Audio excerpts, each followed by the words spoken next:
Kemi kthyer në pjesën qendrore të emisionit e Diela Vlen, mund të them kështu që jemi në pjesën e dytë dhe gjithashtu është koha për temën që kemi zgjedhur sot. Siç e keni vënë re, shikues të dashur, është muaji i shenjtë i Ramazanit dhe ne ja kemi kushtuar pikërisht këtë muaj një cikël emisionesh, kështu që me miq të mi do të diskutojmë për ndjesinë që na jep ky muaj, por njëkohësisht do të flasim edhe për rolin e mediave në përgjithësi në shoqëri rreth islamit.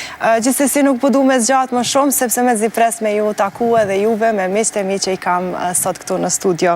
Është Gzim Qerimi, profesor dhe ligjërues. Përshëndetje, mirë se erdhe Gzim. Përshëndetje, që të kemi sot në Diela Vlen. Përshëndetje të ftesën. Saad Dujkani, gjithashtu profesor, mirë se erdhe. Saad, knaqësi. Knaqësi gjithashtu. Edhe knaqësia më e veçantë është kur prezantoj Liriana Alloqin, Tahir Begollin. Mirë se erdhe doktoresh. Mirë se ju gjatë në Diela Vlen. Me profesion gjithashtu edhe profesoresh, por ky posti i doktoreshës ndoshta pak më ta jep knaqësinë më të madhe. Shumë e vërtetë. Okej, jemi në muajin e shenjtë të Ramazanit.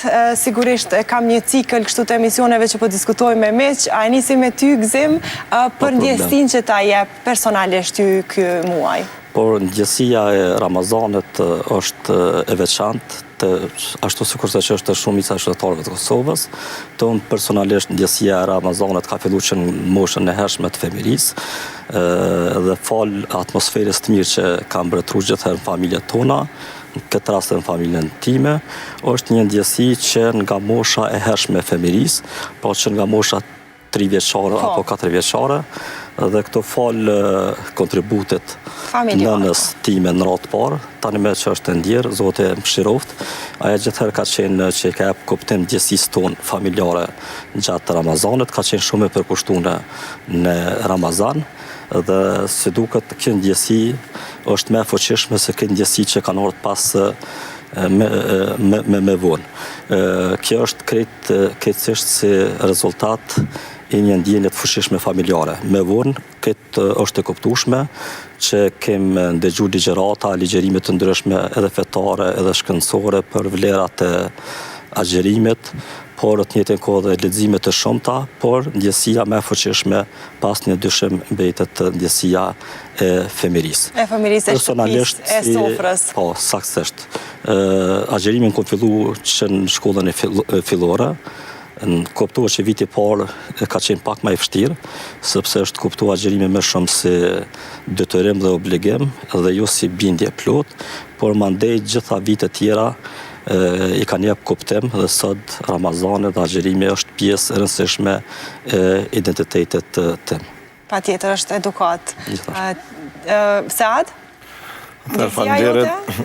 Fillimisht shfrytëzoj rastin që t'ju uroj të gjithë besimtarët islam për musliman në fakt, për muajin e madhëshëm të Ramazanit, duke dëshiruar agjerim të lehtë dhe të pranuar dhe shpresoj që të kenë një muaj të qetë dhe të begatshëm. Në fakt, vetë koncepti i kësaj periudhe shumë të veçantë dhe në veçanti muajit të madhëshëm të Ramazanit sjell ndjesi shumë të veçanta. Fillimisht e konceptoj sikurse një mundësi për me përfitu nga blerja, kushtimisht me thonë nëse flas në terma ekonomik të disa produkteve të markave të njohura me çmime shumë të lira, me qëllimin që ne kemi mundësi të përfitojmë nga disa vlera të cilat janë sublime, ku përfshihet solidariteti, ku përfshihet humanizmi, ku përfshihet bamirësia, ku përfshihet një lloj mundësie për me meditu dhe për me reflektu, dhe padyshim si rezultat final vjen edhe konfirmimi hynor që është arritja e devotshmërisë. Në fakt, Ramazani për mua ngërthen disa dimensione, si dimensionin e një lloj rishikimi individual në kuptimin e nevojës për me përmirësu dhe me evitu veset të caktuara të cilat gjatë vitit ndonjëherë si një lloj ndonjë neglizhence mund t'i kemi në personalitet, është pra një hapësirë që të reflektojmë për vlerat e mira dhe të kemi mundësi që t'i përmirësojmë ato, po ashtu është dimensioni social në kuptimin që ne kena mundësi me avancu bamirësinë dhe po ashtu të jemi solidarë sidomos me njerëzit të cilët kanë nevojë. Kemi një farforme jo, po verzioni më i mirë e vetvetes. Sakt, shumë herë thuhet që nëse flasim si koncept final, atëherë të bëhemi personi më i mirë që mund të avancojmë. Po ashtu është një periudhë e veçantë ku lindin kujtime të reja, po gjithashtu krijon edhe nostalgji për fëmirin, për personat të cilët tashmë nuk i kemi afër, po njëkohësisht për të kaluarën, për mënyrën se si kemi kalu momente shumë të mira, dhe gjithashtu një alternativë për me kriju kujtime të bukura gjatë asaj periudhe. Ilirian, besoj paka shumë të ngjashme këto ndjenja janë. Paka shumë të ngjashme, është vërtet. Edhe një Vlera, faleminderit shumë për ftesën. Gjithmonë është kënaqësi me qenë me juve në emision. E sot, me të thonë drejtë, një kënaqësi akoma me veçantë se jemi bashkë edhe me Gëzimin, me Seatin, edhe bashkë me këta nifemi për 20 vite, edhe ndoshta këto 20 vitet e fundit, shumicën e Ramazaneve, ose për mos me thonë ndoshta krejt Ramazanet, i kemi përjetu bashkë. Iftarat, disa ndoshta edhe syfyrat, por iftarat ka rrjedhë në këtë formë. Që është sigur krejt edhe ato ndjesitë e para i kemi prej familjes, normalisht. Ato përjetimet e mbledhjes të familjes rreth sofrave, në iftare, në syfyre, e tashti, me thonë drejtën, ajo ndjesia jonë, ndoshta për shkak edhe të profesionit, ka ndryshu pak, në kuptimin asaj se ma nuk i kemi veç ato ndjesit personale tona, po tash i përjetojmë edhe ndjesit e pacientave, të studentave, se edhe një muj para se me fillu, sidomos kjo java e fundit para Ramazanit, gjithmonë diskutohet me studenta për shembull se qysh kemi me organizu mësimin, a ka me na zoni iftarin në mësim ose jo, a kemi me pas mundësi me lëviz oraret ose jo, fillojnë që ato planifikime, që ato debate. Edhe në anën tjetër, pacienta, ndoshta edhe nëse nuk e kam pas terminin për marrë në një vizit kontrolluse, vinë për me u siguru që gjithçka është në rregull, ose për me u konsultu në qofse mujnë me agjeru ose jo. Për neve, për mu personalisht, agjerimi ka fillu si një obligim fetar, e tashti nuk është ma veç obligim fetar. Për te i kësaj është edhe një stil, një mënyrë e jetesës.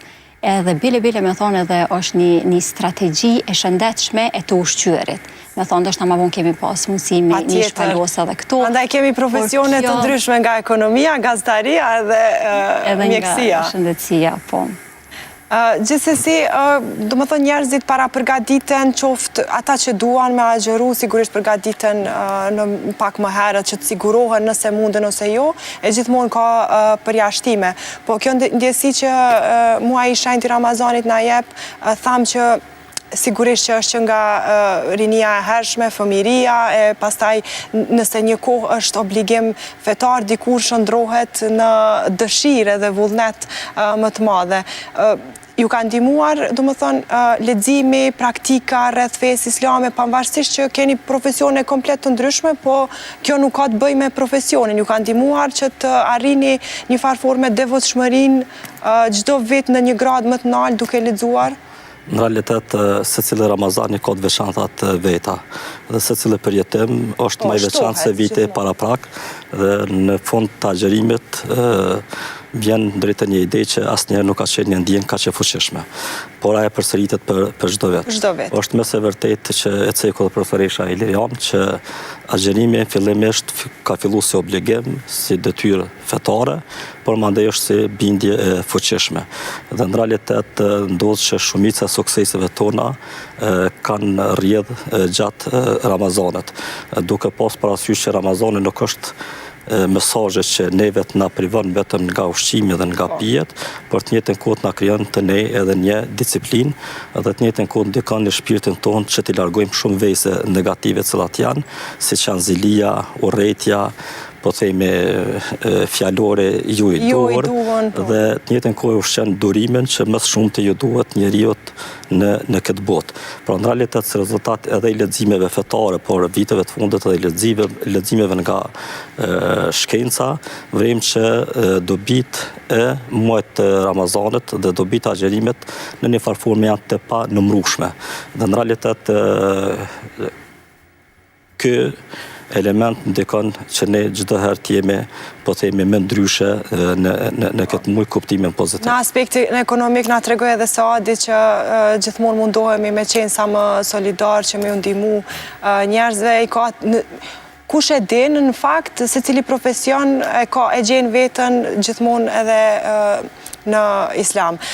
Gjithsesi, këto profesione, këto angazhime, po du me kalu në diçka tjetër, asnjëherë, a kanë qenë ndonjëherë për shembull për ty personalisht sa atë pengesë ndoshta që me organizu ndryshe kohën ose apo ke vazhdu gjithmonë njëjtë në punën që e bën për shembull? Në fakt, në përgjithësi është çështja e njëjtë, natyrisht se me ofrimin e kohës muajit të madhërishëm të Ramazanit, fillojmë të përgatitemi pak. A jemi normal, ma shkurt edhe shqip edhe në Ramazan, sepse ka njerëz që arsyetohen se ose po marr pushim, ose nuk po agjëroj sepse jam gjithë ditën jashtë, nuk mundem. Për ty personalisht? Duke qenë se ritmi i organizimit të ditës ndryshon, dhe njëkohësisht nevoja për mu largu disa shpërdorime ndoshta të panevojshme ose takime jo shumë produktive, atëherë në mënyrë të detyrueshme shikojmë alternativa si me shfrytzu ditën më mirë.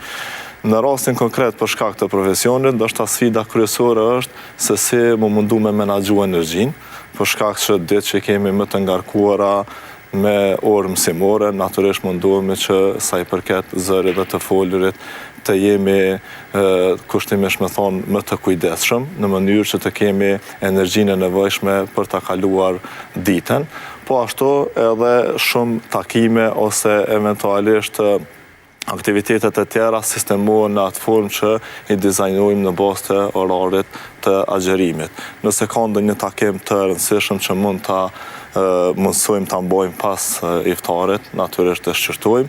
Megjithatë, pjesa më e lumtur e ditës është koha e iftarit, kur edhe në aspektin e familjar krijohet një frymë e gjithëmbashme me unitetit, po ashtu edhe me miq që ndoshta gjatë vitit nuk arrim të takojmë shumë shpesh, e kena kohën ideale për të darkuar së bashku dhe natyrisht për të ndarë momentet e lumtura së bashku. Ilirian, për ty qysh është sepse je edhe një nane, 2 fëmijëve, e di që është pak më shumë se në ndryshe, me thonë drejtën, tash shumë sinqerisht me fol, se cilin Ramazan e kaloj shumë akollaj se sa që e planifikoj. Ose se sa që e pres. E mendon më ndryshe? Gjithmonë e mendoj që ka me qenë shumë e vështirë, ose thom, ai ky Ramazan shkoj tjetri, ka me konkret ndryshe. Kjo fakti që si mjek, këtë ushimin e kemi shumë të çrregullt, ndoket që na e përballojmë pak ma lehtë, se na nuk kemi mësu me hongër gjithmonë drekën, darkën, mëngjezin në kohën e njëjtë. Te ata persona që e kanë qitë rutinë, ndoshta tek ta mundet me qenë një farë problemi pak më i madh. E që është më shumë psiqike, besoj. Është gjithmonë është psiqike. Ose persona të cilët përdorin ndoshta ose janë të varur për substancave të ndryshme, duhan, kafe, që kjo te kafja dhone e kom pak ndoshta, edhe shumica e ty në thojmë e kom vishkit krizën e cigares, e kom krizën e kafe, se për buk nuk e kom unë hiq problem. Kafja jemi gjithë. Po, tash mundol me po ndër vite, në kohën e Ramazanit është shumë interesant, provimet më të vështira ndoshta që i kom pas brenda vitit i kom përfundu në kohën e Ramazanit. Se nuk kom pas obligim ndoshta me pi kafen, me bë pauzën, me shku te dreka, edhe e ke organizu ditë pak më ndryshe, e ke nda qatë kohë edhe je marrë me qatë punë. Sa ju përket më u largu ndoshta prej obligimeve ditore, unë nuk e bëj asnjëherë çato, se ndoket që shumë akollaj edhe ma lehtë edhe ma mirë të i kaloj kur gjatë ditës jam shumë e angazhuar. Mu shpesh më ndodh ndoshta që deri në darkë mos me hongër asnjë vakt, edhe kështu që nuk është një diçka shumë e veçantë edhe gjatë Ramazanit. E këto, me thonë, këto praktika, kohëve të fundit kanë ndryshu, unë e vrej edhe të pyetje që i bojnë pacientat, për shembull. Ndërkohë që ma herët është diskutuar shumë, a me agjerua jo, a thu moj ose nuk moj, ta është shumica prej tyne në një formë ose tjetër i kanë provu këto format e agjerimit, me thonë. Format e agjerimit kur po flas, nuk e kom fjalën për Ramazanin specifikisht, mirë po që i kanë ndjek modernet si punë e të ushqyrit të shëndetshëm ose me qëllime të humbjes së peshës, e kështu me radhë, kështu që zakonisht nuk vinë me çato pyetje, vinë më shumë për me bë planin e trajtimit të smundjes që eventualisht e ka, edhe me marrë një farë konfirmimi tjetër se me bë pyetjen a me agjeru a mos me agjeru, janë pak më të rralla këto. Ose a muja nuk muj se thot veç e kom provu më herët. E kështu të më kështu që unë nuk është që ndryshoj shumë të ajo pjesa e rutinës ditore, faktikisht, shpesh edhe nuk ka mundësi edhe me dash, me thonë drejtën. E kjo pjesa tjetër më ndjen angazhimi që është në shtëpi me fëmijët, me burrin, mundona mi o do pak detyrat, pak ma shumë se sa herave të tjera, kështu që krejt bashk, se cilë atë punën e vetë dhe zakonisht përfundojnë. Ilirian, nga ana mjekësore, Si është të agjerosh? Çfarë përfitime shmerën? Çfarë pyetje? Tashti, mund me thonë që përfitimet janë të shumta. Edhe hala në fakt nuk e dim saksisht në sisteme të ndryshme të organizmit se cilat janë përfitimet, se në shumë sisteme kanë dalë rezultate dhe për shumë sisteme të tjera të organizmit për organet ndryshme në smundje të ndryshme po vazhdojnë hulumtimet. Na e kemi ditë që për sistemin gastrointestinal veç është për zorët, për luktin, për mëlçin, veç është një periudhë shumë e mirë pritur, sa i përket asaj shëndetit tonë, për arsye që ja jep një shans, ja jep një mundësi trupit që mu pastru prej aty në deponimeve, të ushqimeve që i ka bo gjatë komplet vitit. Në anën tjetër, ja jep një shans luktit edhe zorëve që me punu ma ngadale. Edhe këto në të njëjtën kohë, në qoftë se nuk e kanë atë punën që e kanë në vazhdimsi për me tretë ushqimin, ato mandena kanë kohë për mu marrë me vetën, për mi regeneru qelizat e veta, cilat mandena na mundemi me shfrytzu. Në momenti kur ne vazhdimisht ushqehemi, do më thonë që vazhdimisht ajo energjia jonë vjen prej atij ushqimi që na e marrim në vazhdimsi. Në momenti kur ne nuk ushqehemi, ne e harxojmë ushqimin që e kemi marrë, edhe pjesën tjetër të ditës, energjia tjetër shfrytëzohet prej atyne deponimeve të ushqimeve që i kemi bone gjatë ditëve të kaluam ose gjatë mujve të kaluam. Kështu që në të gjitha sferat edhe shumica ulumtimeve që dalin, e ka fjalën për persona të shëndetshëm, për persona të cilët e kanë ndoshta ndonjë smundje të lehtë, e cila mundet mu menaxhu. Asnjëherë nuk po flas për pacientë ose për persona që kanë smundje të rënda, cilët me patjetër duhet mi marrë barnat në kohë të caktuara. Ajo është një kategori shumë specifike, por nëse flasim për sistemin gastrointestinal, nëse flasim për sistemin e gjakut bile, për sistemin imunitar, tashmë veç ka plot hulumtime të cilat flasin edhe shkojnë në favor të kësaj.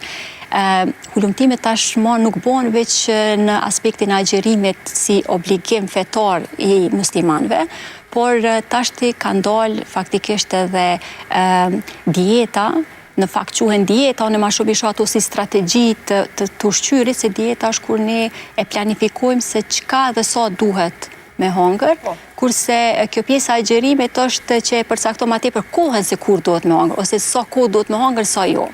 Është kjo 16 që është shumë në mod kohëve të fundit, kur 16 orë nuk ushqehemi, madje 8 orë të tjera ushqehemi, edhe që hulumtimet janë të vazhdu, por rezultatet janë shumë të kënaqshme. Veç vitin 2024, po del që dikon 13% e amerikanëve e kanë përdorur njërin prej këtyre formave të agjerimit. Ne gjithmonë flasim edhe e praktikojmë agjerimin në muajin e Ramazanit, meqense i takojmë fesë islame, por agjerime kanë edhe vete tjera në forma të ndryshme, edhe secila prej tyre faktikisht del që i ka ato benefitet e veta. A duhet me qenë të përgatitur ma herët, po duhet me qenë, se normal është një farë stresi shumë i larë për organizmin, qofse për njëherë futemi një qasi regjimi, e kështu që tashmë na veç e kemi qatë kulturë që paraprakisht, ndoshta sidomos këtë javën e fundit, po dhe ka persona që edhe qatë komplet vitit ndoshta, her pas hera agjerojnë edhe ja bojnë qatë dhurat trupit, edhe ja japin qatë shansë që ata mi regeneru ato qelizat. Këtë dhurat mira vjet na ka dhonë Zoti krijuesi i lartë, që ndoshta njerëzit e kanë vështirë, disa që e praktikojnë si fasting ose 18 orë me 16 me 8 ose 5 me 2. Po një farë forme, kjo është ajo që do duhej të praktikoj që nga fëmiria, që mos me pas probleme dhe me urujt ndoshta për shëndetin para se me të ndodhë diçka. Ashti në qofë se shohim edhe këtë aspektin veç shëndetësor, në qofë se flasim, ose në kohet se qysh ka qenë njerëzimi dhe qysh është zhvillu njerëzimi, faktikisht ne nuk vjim për një luksit kur në çdo moment e ke pas të qasshëm se cilin ushqim ose çka ke dash mangë. Qysh e kemi tash, fatmirësisht, ndoshta me thonë fatmirësisht edhe fatkeqësisht. Ndoshta veç para 50 viteve ose para 40 viteve kanë qenë të kufizuar edhe brenda familjes oraret kur ka mu hangër ushqim edhe nuk kanë hangër diçka tjetër, edhe për shkak të kushteve dhe për shkak mundësive dhe për shkak të qasjes më të vështirë, por në anën tjetër, nëse e shohim, nuk është folë për obezitetin, nuk është folë për shumë smundje kronike që flitet sot, kështu që veç një qëtë aspekt që ose e shohim, e kuptojmë që kjo të ushqyrit në kohë të caktuara, edhe hapësira që ja japim organizmit në orë të caktume që ai me i shpenzu dhe me i harxhu që ato vlera ushqyse, që ato materiale ushqyse që i ka për mrenda, është e shëndetshme, dhe kjo nuk diskutohet. Nuk diskutohet. Po kalojmë në ekonomi, Sad. Si do t'ishte ekonomia, ju si ekonomist, nëse shikon, do më thënë, ato praktikat e islamit në botë, në përgjithësi, në Kosovë, duke u nisë nga vendi që jemi, po edhe në barë botën? Ndë lidhur edhe me pyetjen tuaj, po njëkohësisht edhe me profesionin duke qenë fokusuar më shumë në kontabilitet dhe në auditim. Në fakt janë disa vlera që promovohen përmes Ramazanit, përfshir integritetin, përfshir përgjegjësinë, përfshir llogaridhënien.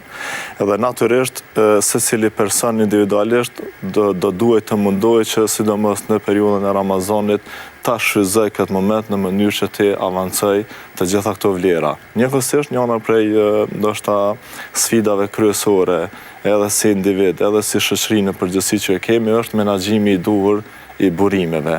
Dhe padyshim nëse është një shkollë intensive që mundet me lecu këtë proces, është pikërisht muaji i madhërisëm i Ramazanit që me ta mundësu me kuptu sakt si ti menaxhoni burimet në përgjithësi.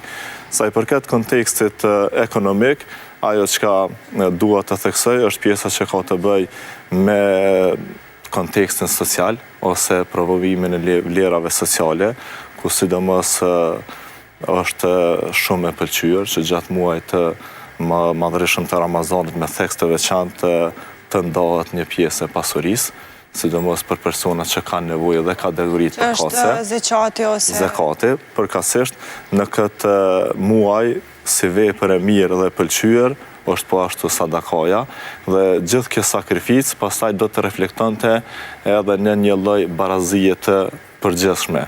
Dhe dua ta shfrytëzoj këtë moment, po ashtu të theksoj që kemi një rritje të aktivitetit ekonomik, sidomos në sektorin e gastronomisë. Fatkeqësisht po ndodh ndonjëherë që po kemi edhe ndryshime të çmimeve. Do duhet që kjo pjesë e sakrificës që e bëjmë kuptimin e privimit individual nga ushqimi, po ashtu ta bëjmë edhe sektori i biznesit, që të kenë kujdes dhe mos kemi ndryshime apo rritje enorme të çmimeve, për shkak që shumica e iftarëve shumë herë tash me tradita që po ndryshojnë shtohen jashtë dhe kryesisht konsumi i ushqimit bëhet në vende jashtë shtëpisë, prandaj do duhet që të kishin kujdes, por njëkohësisht institucionet e shtetit të jenë më të kujdesshme në këtë aspekt sa i përket kontrollit të ndryshimeve të çmimeve.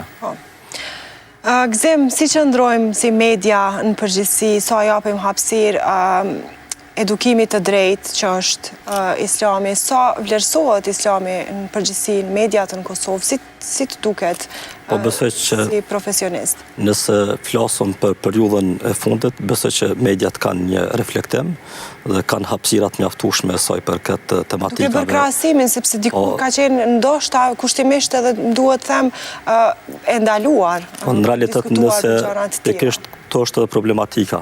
Nëse kom shqiptar dje që islami ndër ne është me shekuj dhe ka rol kyç në identitetin tonë edhe kombëtar, edhe kulturor, edhe shoqëror, në gjitha hapësirat shqiptare, por dje që mandej do të thotë regjimi komunist ka dominuar në shtetin shqiptar në Shqipëri, por edhe në Kosovë ka qenë regjimi komunist, përveç që ka qenë regjimi komunist i Titos, njëjtën kohë ka qenë po themi edhe vend i pushtuar nga Armiko, në këtë rast nga Serbia. Dhe se duket ky aspekti komunist në një farforme ka bërë një shkputje të identitetit fuqishëm që kemi pas ndër shekuj me islamin. Dhe mediat pas lufte, një pjesë e tyre kanë pas një lloj fobie dhe e kanë nxit një lloj islamofobie, qëllimshme apo të paqëllimshme, mbetet të hulumtohet kjo pjesë dhe si duket ky rikthimi i gjeneratave të reja nga besime, nga vlerat fetare, ka qenë shqetësues për një pjesë të atyre që e krijojnë opinionin publik. Por me kalimin e kohës është vërejtë që kjo është vetëm një vlerë në shoqërinë tonë dhe besoj që është për lakmi edhe nga vende tjera që janë më të zhvilluar në këtë rast Bashkimit Evropian, sepse ne përvrim që në shumicën e vendeve po dominon pjesa materiale, por po mungon kjo pjesa shpirtërore. Pikërisht Ramazani është ky elementi që në një farforme disa tradita që i kemi pas shumë pozitive në shoqërinë tonë, por i kthehen me muajin e Ramazanit. Vizitat familjare janë shumë të shpeshta, mandej do thotë aspekti i një parafrime, një unitete, është madhështor gjatë Ramazanit, edhe këto vlera do duaj mu përqua dhe nëpërmjet mediave. Edhe kjo emision besoj është në këtë funksion, jo përgëzoj për këtë emision. Nëse shikojmë mandejt në Jo, po bëj edhe unë parafrime, sepse dikur ka qenë pak më komplikuar, edhe unë si vlerë nështë me bo intervistat të tilla, sado që mundohesh me nuk jemi ne këtu për me eduku popullin, për një farë forme edhe mediat luaj një rol shumë të rëndësishëm në atë se çka transmeton. Po, absolutisht. Do thotë në realitet shpesh nëse mediat nuk kanë kriju një hapësirë të tillë, është keq përdorur mandej hapësira nga grupet e tjera të cilat ndoshta nuk e kanë përçuar atë mesazhin e mirëfillt të Islamit, të agjerimit, por kanë devijuar nga mesazhi hynor. Unë po besoj që viteve të fundit është kuptuar që nuk ka asgjë të keq nga besimi dhe nga vlerat fetare, edhe vetë statistikat e fundit tregojnë që në Kosovë mbi 97%, 98% janë besimtar dhe mediat mandej kanë një obligim social që në realitet këto vlera të jepet hapësira e duhur. Viteve të fundit ka një reflektim shumë pozitiv në përgjithësi me gjitha mediat, ka përjashtime të vogla. Në anën tjetër është baraz, atë duket që ka dhe sulme, njëjtën kohë njësoj sikurse... Nëse i krahasojmë vitet të mëhershme, besoj që jenë reduktu këto sulme viteve të fundit. Edhe një element tjetër është që tani me kemi disa media që janë profilizuar, që kanë program vetëm për aspektin fetar, dhe ne jetojmë në pluralizëm politik dhe pluralizëm medial, dhe kjo është e mira kretë këtij sistemit të vlerave, sepse sot njerëzit nëse kanë interesim që të kenë më shumë informacion për fein, kanë media që ekskluzivisht japin informacion për fein. Por edhe media tjera do të thotë që dominon lajmi për politikën, për kulturën, për arsimin, për zhvillimet e përgjithshme, do të me kriju hapësirën brenda këtij programi për vlerat fetare. Ashtu si që jemi për shembull ne si ATV, që mundohemi... Një model i mirë, saktësisht. Do me thënë, është shumë normale, thamë edhe pak më herët, është mënyrë e jetesës, në varet se si njeriu e përcakton. Është interesant se na dhe popullin e kemi shumë të mirë, unë e mendoj. Tashti, secili prej neve në shoqërinë e vet ka dikon që i takon një feje tjetër, edhe bile bashkë me ata i kemi kalu edhe Ramazanet, iftaret, edhe ata gjithmonë na bashkangjiten për shkak kur organizojmë ndonjë iftar. Unë gjithmonë kom pas në shoqëri dikon që i ka taku një fest tjetër, prej studenta ndoshta. Edhe ne jemi kujdes për ata kur ato ditë që ata i kanë pas cilës do fej që i kanë taku, sa ato format e veta të agjerimit në kujtohet, po për shembull të premteve, ka qenë disa prej shokëve tonë që nuk kanë hongër mish, edhe më kujtohet që kur kemi shku në mes, kur ka qenë e premte që gjithmonë ja kemi kujtohet, mos u habit, atë se sot nuk i me marë mishën, ose e kundërta. Isha pas qef me i kujtu disa ko, me qënë se veç Liriana filloj, sepse ju jeni shok që nga 20 vite shok që i jeni edukuar bashk, po pastaj edhe profesionet ju kanë ndarë një farë forme, po kujtimet i keni bashk që nga koha e studimeve. Gjithmonë, do më thonë, ato problemet është që i kemi pas ku me boj iftarin, që shpesher ndoshta jemi mbledhë në për shtëpia ose në për lokacionet caktume ku na kemi frekuentu ma shumë, tash këtë pjesë e kemi pak ma të thjesht se për një me për çdo ditë ma tepër po përjetohet ma mirë, ma ndryshe, edhe ma let po bëhet faktikisht për me i kalu këto iftara bashkë, qyshe përmeni edhe profasat që tashti ka organizime në për restorane, në për lokalet, ndryshme në për hapësira ndryshme, në qoftë se nuk e marrin parasysh edhe këtë pjesën që çmimet ka njerë për një me ju shumë të larta. Në anën tjetër, në shoqëri tona, unë e kam përshan dritonin, po du pa tjetër me përmen se ma ka dhënë fjallin që ka me agjeru një ditë se gjithmonë na e hajmë dreken bashkë, edhe tash të folshim që ka do me bo tash me konë të më hangër dreken, ja, tash edhe du ma agjeru me juve, s'ka problem heq se du mu solidarizu me juve. Ndërko, vlera kjo çështja mediave se secili e shen atë formën e vetë, edhe unë tash pri profesionit tem, mediat normalisht e ka një impakt shumë të lartë edhe shumë të mirë edhe forma se qysh kanë avancu edhe qysh mediat sot i trajtojnë fetë, kulturat, njerëzit, qysh e servojnë, atë në krejt është në rregull. Në anën tjetër në përgjithësi, mediat edhe televizionit e kanë bënë ndoshta pak më të vështirë këtë agjerimin, muj me thonë. Në qoftë se për shembull e shohim para 50 viteve, programe televizive janë mbyllur ose kanë përfundu transmetimin në orën 11, në orën 12, në orën 23 ose 24. Tash 24 orë kemi vazhdimisht që ka me pa në për televizione. Sa ma shumë që rrim afër televizionit edhe përballë televizionit, kjo do me thonë që na nuk rrim veç, ashtu po kemi për diçka hojmë, diçka pim, diçka kritikohem, kështu që vazhdimisht trupi jonë merr materje ushqyese gjatë kësaj kohe.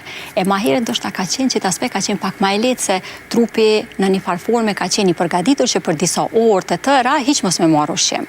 Tash ti çatori kemi shumë atë kufizume. Në qoftë se më thon se s'po do të thonë që janë televizionit fajtori se na mujmë edhe me ndërprej programin televiziv. Mirë, po në momentin që ajo na servohet, faktikisht na mandena jemi të tillë që kanjëherë nuk kemi edhe shumë të vetëdijshëm sa ka kalu ora ose gati është bo mëngjezi, edhe na jemi halo para televizionit ose para telefonit, për rrjetet sociale, e këto do më thonë e kanë qatë par impaktin e vetë, me thonë, në atë stilin e të ushqyrit e kon fjallin, se jo asnjëherë në ato se çfarë impakti ose çfarë rëndësie ka në transmetimin e informatave, mirë po, në këtë cilin e të ushqyrit, mediat e kanë atë ndikimin e vetë, që ndoshta nuk është edhe shumë i diskutueshëm, por kur vjen Ramazani na kujtohet që e ka sidoqoftë e ka qatë ndikim. Çfarë mendimi ke sa ti? Jo, në fakt edhe kur e pranova ftesën për emision, më dolën para disa momente nga e kaluara, fillimisht nga fëmijëria, përderisa është një ritual i veçantë në Ramazan, sikurse është namazi i teravive, edhe duke qenë rritur në pjesën veriore të Mitrovicës, do të thonë edhe në kohën kur ka qenë ora policore, do të thonë kemi të kalu vështirësitë për me shku me kry si aktivitet, duke synu shpërblimin, duke synu që të bëjmë më të mirë. Po ashtu është një moment i veçantë koha e syfyrit, sidomos ai uniteti familjar që krijohet edhe gjithmonë në Ramazan i mbajmë, edhe i kujtoj edhe shumë herë edhe na bjen tash mi përjetu edhe pse normal kur jetojmë darës, megjithatë tregimet e babit në kohën e syfyrit që janë edhe mësime të mira, po ashtu edhe me humor që sjellin energji shumë pozitive, dhe gjithashtu me qenë se e përmend edhe profesoresha që njihemi ka herë, më kujtua që takimet e para edhe me gëzimin i kemi pikërisht në muajin e Ramazanit, jemi njohur kur kemi filluar edhe aktivitetet e para studentore të cilat kanë qenë shumë të dobishme. Kohën e studimeve. Kohën e studimeve në muajin e Ramazanit. Në fakt me doktoreshën jemi edhe më herë sepse vim nga njëjti qytet, megjithatë me gëzimit jemi taku në pikërisht në muajin e Ramazanit, kur kemi filluar aktivitetet e para studentore si të rinj, aktivitete që i kanë kontribuar shumë jetës studentore në përgjithësinë e vendit. Zima për vullën, me qënë se po flasim pak më shlirë që tash. Për jetimet janë të ngjashme, mos me qenë përsëritje, kem posë dhe organizime të iftarëve të përbashkëta me numër, po themi, shumë atë madh. Sa keni pasur mundësi me kontribu në këtë aspekt, duke pasur parasysh që jeni të angazhuar se cili veç në pikat e juja? Po, në kohën e studimeve gjithë kena qenë sigurt më të lirë, dhe në realitet në kodrë të aktiviteteve e kemi realizuar këto organizimet e iftarëve, por kanë qenë vetë organizim, dhe në shumicën e rasteve ka qenë, po themi, ai uniteti dhe aja fryma sociale si rezultate dhe iftarit përbashkët dhe najave të përbashkëta. Në realitet ka pasur edhe aktivitete të ndryshme si organizim që kemi bërë gjatë gjithë vitit, që ka qenë kryesisht tribuna, konferencat të ndryshme dhe ju kanë dediku tematikave dhe problematikave me të cilat janë ballafaqu gjeneratat e asaj kohe. Si të duken gjeneratat sot, studentët e tu për shembull? Po në përgjithësi gjeneratat e reja kanë avancu në shumë aspekte së rezultate dhe zhvillimit teknologjik dhe e vrem që kanë një perspektivë shumë atë fuqishme se sa gjeneratat e më hershme, kanë qasje shumë ma shumë kritike, mësimet e tyre janë shumë ma shumë edhe logjike dhe kritike, dhe kjo besoj që është pozitive, dhe ajo që është ma madhështore është që nëse po flasëm tani me edhe për vlerat fetare të gjeneratat e reja, merret ka qenë një perceptim i gabueshëm që besimi fetar ndikon negativisht në karrierën e individëve të caktuar dhe mund të jetë element që në farë forme stagnon njerin me përparu. Tash të gjenerata re e vrejmë që në shumë fusha, pikrisht ata që janë fetarë, që janë praktikues të fesë, janë model i suksesit. Veç mas në fushën e programimit, në fushën e teknologjisë, por pa i përjashtuar edhe fushën e mjekësisë, inxhinierët, ekonomistët. Pra në realitet feja është vetëm një motiv, shtesë që ata të arrin ambicjet e tyre në jetë. Kjo ka ndodhur këtë si rezultati i asaj që feja më herët është perceptuar më shumë vetëm si obligim fetar dhe si rit fetar.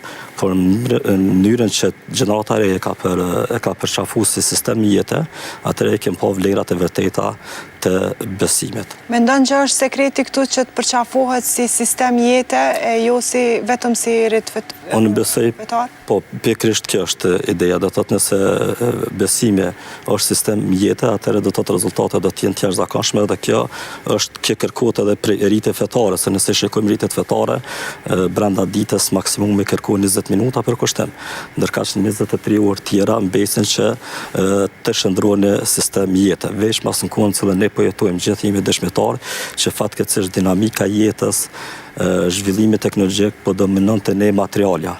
Dhe shpeshherë problem që materiale nuk është ajo që sjell lumturinë të ne.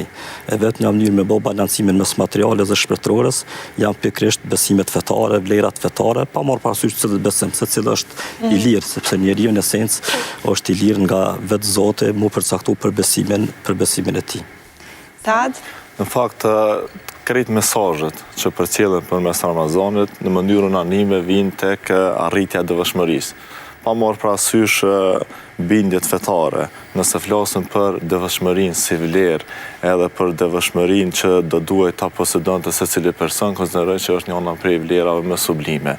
Po ashtu kur flasim për humanizmin, për solidaritetin, për bërmirësinë, për një lloj nevoje të meditimit dhe një lloj vetë reflektimi personal, janë vlera që kërkohen në aktualitetin e tanishëm, pastaj konsideroj që gjitha këto mesazhe që përcjellen edhe përmes Ramazanit, pa marrë parasysh cilës fe i përket secili person, janë vlera që duhet të përqafohen dhe natyrisht janë vlera që do duhet secili të kishte në personalitetin e tij.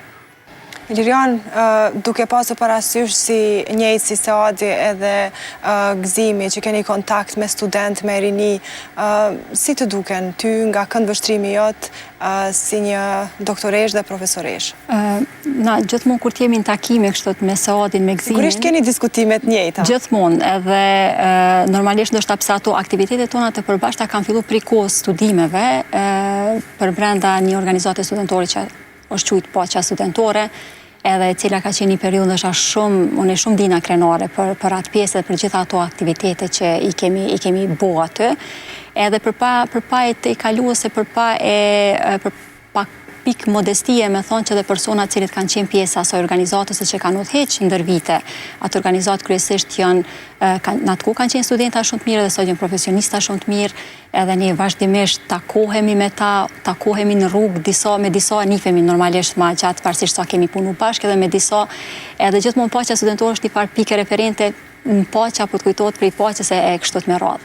Kështu që secili person mendoj është shumë e rëndësishme me zhvillu aktivitete studentore, se ndoshta është ajo koha për një me maj lira, maj mira, sa janë sot aktiv studentët me organizimet tilla? Unë ligjerojnë kolegjin Gjerman, kolegjin Heimerer, edhe unë e shoh nuk janë ndoshta të natyrës tonë, po prapë organizimet studentore vazhdojnë. Kemi studenta shumë të mirë. Normalisht gjithmonë ka dhe studentat cilët janë ndoshta të një niveli pak më të ulët, por për një me shpeshherë befasona. Në anën tjetër, mendoj që studentat e kanë në një farë forme, e kanë pak më të lehtë qasje ndaj informatave. Janë shumë të bombardum, janë shumë të ekspozum ndaj informatave. Mësimet munden mi arritë, mësimzënja shumë më shpejt se përmes internetit, përmes një video, munden mi kuptu në brenda minutave një procese, funksione, reaksione, cilat në ndoshta me ditët tona o dashtë mi lexu në për libra dhe qasjen e kemi pas pak ma të vështirë. Po në anën tjetër, mandena kanë qasje në zhvillimin e karierës, në trajnime të ndryshme, kanë qasje dhe kanë mundësi për me zhvillu dhe me marrë trajnime edhe në formën online, do shta dhe për pa qenë prezent në për vendet të ndryshme të botës, kështu që si mundësi e shoh shumë atë mirë. Ajo në të e shfrytzu në formën e duhur edhe në atë masën e duhur, ishtë është halo ma tepër, se tu e pas parasysh që të ekspozim që ka shtë ma ndaj krejt informata dhe krejt këtyre mundësive, do është ta ishtë me konë pak ma e madhe ajo. Stili si studenta në kohën tonë nuk kanë kalu shumë vite, po është shumë ndryshe, për një me ka ndryshu shumë. Edhe kjo çështja e asaj se kjo mënyra jetesës që ka ndryshu, se nëse është bo si një stil ose si një proces normal, ndoshta tashti, normalisht që është shumë e dukshme. Më kujtohet, tash nuk e di, shumica e studentave nuk im kanë shumë mati, po menxen e frekuentojnë halo. Për shembull, kur kemi qenë studenta, kujtohet që me siguri u kanë edhe një punë shtesë edhe për personelin që ka punu aty gjatë Ramazanit. Na kemi shku në kohën e iftarit, që ka qenë koha e darkës, edhe mandena për syfyr, ata që kanë qenë agjerueshëm, stafi atje e ka paketu ushqimin edhe na e ka dhënë me vete. Do të thonë atë ushqimin që normal ne ishte dashur me hongër në drekë, e kemi marrë me vete. Studentat një problem tjetër ka qenë se dhe qasje në ushqimit në orët e vona nuk e kemi pas shumë të kollajshme, edhe kushtet në konvekt nuk kanë qenë gjithmonë shumë të përshtatshme, ndoshta për me përgatitur ushqimi, kështu që jemi kanë të varur për çati ushqimit të menxes. Studentat sot si stil nuk e kanë ndoshta qaq vështirë, ku e dim që shumica e lokaleve edhe shumë lokale janë të hapura edhe gjatë natës, edhe në këtë formë, por ka njëherë vjen keq për disa studenta që ndoshta nuk janë të përjetuar dhe nuk janë të shfrytzuar mjaftueshëm këtë kohën e studimeve, se kjo koha e studimeve nuk do të thonë veç me mësu, veç me arrit sukses, normalisht ajo është prioriteti i parë, por në anën tjetër edhe socializimi, edhe kontakti me njerëz, tash kur ndala me mendu ndoshta kontaktet më të shëndosha edhe me personat që i kom pas në afatgjat dhe në cilët në çfarëdo forme halo mu i mbështet, janë persona kontakte me cilët i kom kriju në kohën e studimeve. Tu i përfshi edhe gëzimin edhe Saadin, ndoshta me thonë, po mendoj që edhe këta mendoj njëjtë. Se mandena ato kontaktet me njerëz edhe ato shoqëritë e ka një par natyre tjetër, mendoj. Që gjatë studimeve duhet se unë inkurajoj si cilin student që në mënyrën maksimale me i shfrytzu edhe mësimdhënësin, edhe objektin, edhe mundësit që i kanë gjatë asaj periudhe. Në fakt, kur vinë kështu minutat e fundit të emisionet, jashtëzakonisht gëzohem kur kemi transmetu diçka të bukur të publikun. Në fakt, do doja që të zgjaste shumë më shumë, por e mira e kësaj është që me njerëz të qelluar, të duhur, kemi dhënë një mesazh për emisionin, për shikuesit e emisionit të Djela Vlen, e që po më pëlqen shumë thënia e Gëzimit, që kisha pas qef me përfundu, më falni, po që tha Gëzimi se ta marrim një mesazh tamam, tha që Islami nuk është vetëm rit fetar, në momentin që e kuptojmë që është mënyra e jetesës, atëherë do të jemi të suksesshëm në çfarëdo fushë që ne zgjedhim për jetën tonë. Kështu që Gëzim, të falenderoj shumë për këtë pjesë, po padyshim edhe Saadin edhe Ilirianën, të cilët në çdo fjalë kemi dhënë mesazhe. Faleminderit shumë. Faleminderit shumë që ishit pjesë e Djela Vlen, kënaqësi. Shikues të dashur, ishte doktoresha Iliriana, profesor Saadi dhe gjithashtu profesor Gëzim Qerimi. Unë ju falenderoj shumë që na keni përcjellur këtu në këtë pjesë qendrore të kësaj